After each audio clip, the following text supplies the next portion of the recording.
Hello everyone.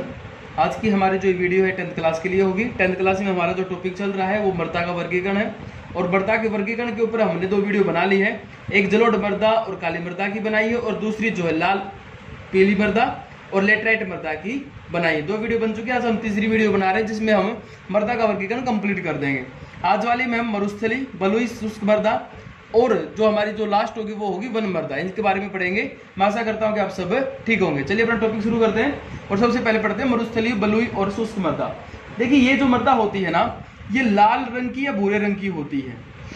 ठीक है, लाल या भूरा रंग इसका मिट्टी का होता है भाई। ठीक है, अब ये बात करते हैं कि इसका निर्माण कैसे होता है। निर्माण की बात करें तो देखिए जो निर्माण होता है ना इसका, वो होता है शुष्क और उष्ण जलवायु के अंदर।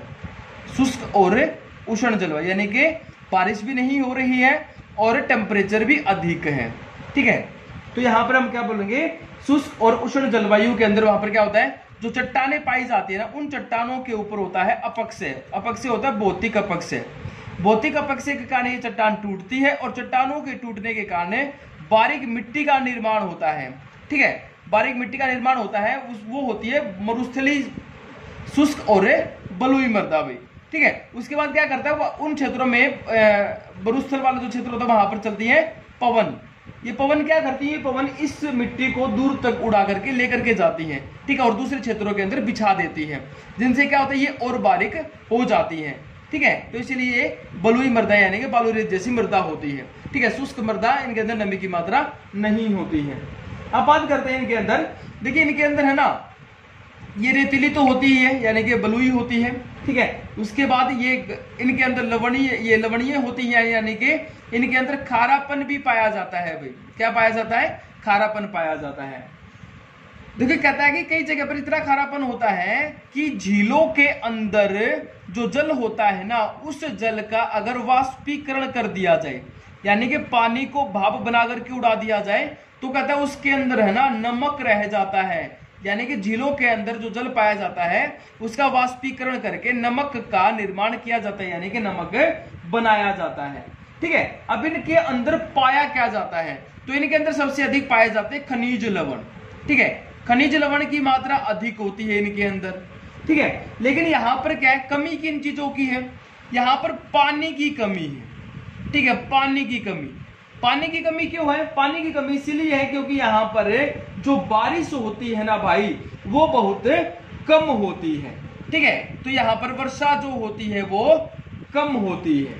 ठीक है, क्योंकि ये इन क्षेत्रों, ऐसे क्षेत्रों में पाई जाती है जहां पर 50 सेंटीमीटर से कम वार्षिक वर्षा हो रही हो। तो जिन क्षेत्रों के अंदर 50 सेंटीमीटर से कम वर्षा पाई जाती है ना, उन क्षेत्रों में पाई जाती है। तो यहाँ पर कहेंगे खनिज लवण होते हैं अधिक, लेकिन पानी की कमी होती है। 50 सेंटीमीटर से वर्षा बहुत कम होती है, 50 सेंटीमीटर से भी वर्षा कम होती है। ठीक है, उसके साथ में यहाँ पर क्या है, यहाँ पर तापमान भी अधिक होता है। ठीक है, तापमान अधिक हो गया। उसके साथ में प्राकृतिक वनस्पति जो है वो भी नहीं होती है, पेड़ पौधे भी नहीं होते, प्राकृतिक वनस्पति का आवरण नहीं पाया जाता है। ठीक है, तो इसीलिए इस मिट्टी में नाइट्रोजन और जैव पदार्थ नहीं पाए जाते। नाइट्रोजन और जैव पदार्थ का मतलब हो गया हुमस की मात्रा का न होना। ठीक है, नाइट्रोजन और हुमस की मात्रा इसके अंदर नहीं पाई जाती है।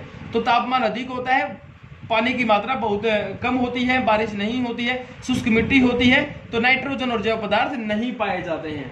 ठीक है, अब आगे बात कर लेते हैं इनकी। इनमें कहता है, देखिए कहता है कि यहां पर ना एकदम वाष्पीकरण अधिक होगा। जितना भी बचा कुचा पानी है, कहता है वाष्पीकरण उसका अधिक हो जाता है क्योंकि टेम्परेचर ज्यादा है ना भाई, तो उसी कारण जो वाष्पीकरण होता है वो ज्यादा हो जाता है। कहता है इस मिट्टी की जो सतह होती है ना, इस मिट्टी की सतह के नीचे जो परत होती है उसके नीचे पाया जाता है कैल्शियम। ठीक है, और उस कैल्शियम के नीचे कंकड़ जमा हो जाते हैं। क्या जमा हो जाते हैं, कंकड़ जमा हो जाते हैं। कैल्शियम के नीचे जमा हो जाते हैं कंकड़। ठीक है, अब कहता है इन कंकड़ के जमने के कारण है ना, जो इनके परत बन गई है, चूने के कंकड़ की जो परत बन गई है ना, वो क्या करती है, वो काम करती है इनफिल्ट्रेशन का। ठीक है, इनफिल्ट्रेशन का काम करती है ये। इनफिल्ट्रेशन का मतलब होता है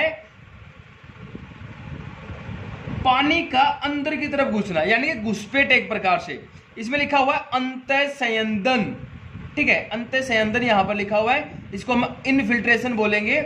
इनफिल्ट्रेशन का मतलब होता है कि पानी का जो है रिस रिस करके अंदर की तरफ जाना। मान लीजिए बारिश हो गई और धरातल के ऊपर पानी की जो बूंद गिरी ना, वो रिस रिस करके जब पृथ्वी के आंतरिक भाग में जाती है तो उसको बोला जाता है इनफिल्ट्रेशन।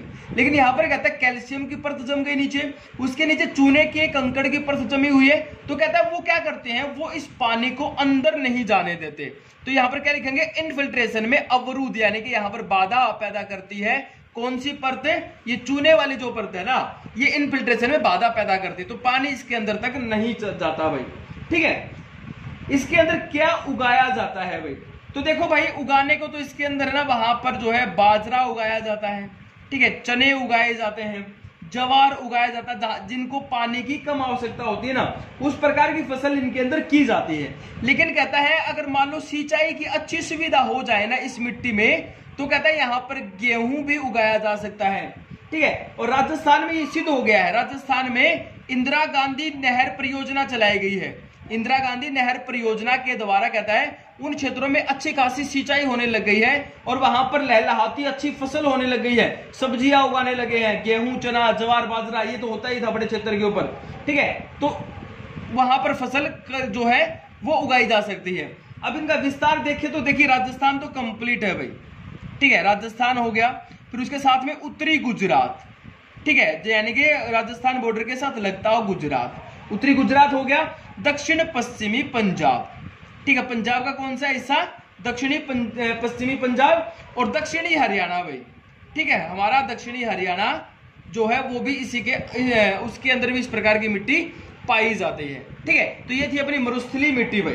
ठीक है, अब हम बात करते हैं अपनी लास्ट जो है वो है वन मृदा भाई। ठीक है, वन मृदा कंप्लीट करके इस टॉपिक को कंप्लीट करते हैं, वन मृदा।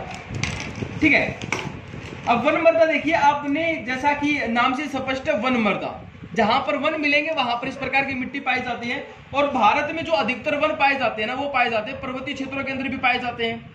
ठीक है, तो पर्वतीय और पहाड़ी ढलानों के ऊपर इस प्रकार की मिट्टी पाई जाती है, पर्वतीय और पहाड़ी ढलानों के ऊपर इस प्रकार की मिट्टी पाई जाती है।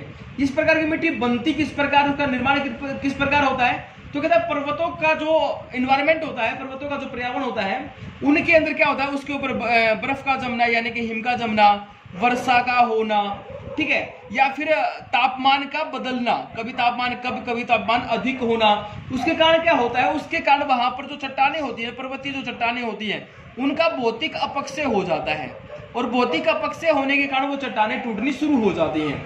अब चट्टानों से टूटने के बाद जो सामग्री प्राप्त होती है, यानी कि जो चट्टानी टुकड़े प्राप्त होते हैं, वो चट्टानी टुकड़े क्या करते हैं, वो बर्फ और जल के साथ पर्वतीय ढलान के साथ साथ, ये मान लीजिए पर्वतीय ढलान है और इस पर्वतीय ढलान के साथ साथ वो चट्टानी टुकड़े नीचे की तरफ आना शुरू हो जाते हैं। जब कोई नदी आती है या कोई बर्फ की नदी नीचे की तरफ उतरती है, तो क्या करते हैं, अपने साथ चट्टानी टुकड़ों को लेकर के आते हैं और वो चट्टानी टुकड़े नीचे की तरफ आना शुरू कर देते हैं और इनसे बनती है मिट्टी।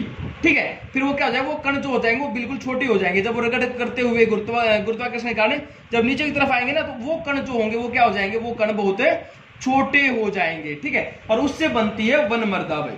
ठीक है, अब बात करते हैं कि किन क्षेत्रों के अंदर पाई जाती है, तो देखो जम्मू कश्मीर हो गया अपना, ठीक है, यहां पर भी हमारे यहाँ पर पर्वत पाए जाते हैं और वहां पर वन पाए जाते हैं। सिक्किम है, ठीक है, असम है, उत्तराखंड के अंदर पाई जाती है, ठीक है, और उसके साथ में अरुणाचल प्रदेश में पाई जाती है।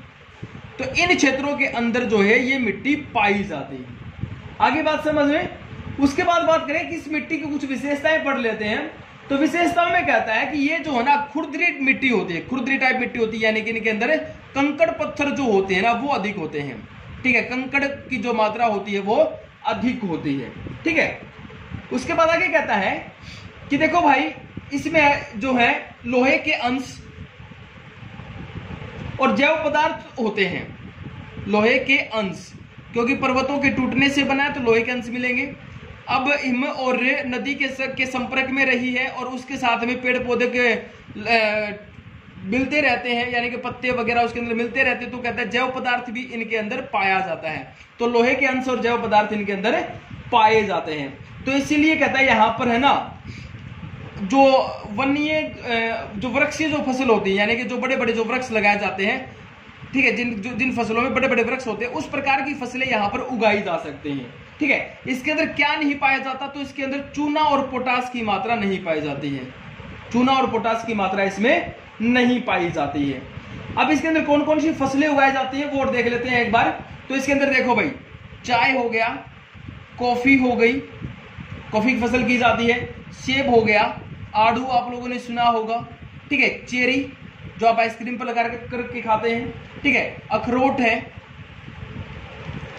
उसके साथ में यहां पर कुछ हमारे औषधीय पौधे जो होते हैं, जो चिकित्सा में काम आते हैं ना, औषधीय पौधे, उस प्रकार के भी यहां पर उगाए जाते हैं। ठीक है, तो ये था अपना वन मृदा, और उससे पहले हमने पढ़ी मरुस्थलीय मृदा भाई। ठीक है, ये टॉपिक यहीं पर कंप्लीट होता है, और मैं उम्मीद करता हूं कि आप लोगों को ये समझ में आ गया होगा। अपनी बुक पढ़े जरूर, ठीक है, और अगर फिर भी कोई दिक्कत रहती है मुझे कमेंट बॉक्स में जरूर बताइए। आप लोगों को वीडियो कैसी लगी ये भी जरूर बताना, और चैनल को सब्सक्राइब कीजिए। Thank you.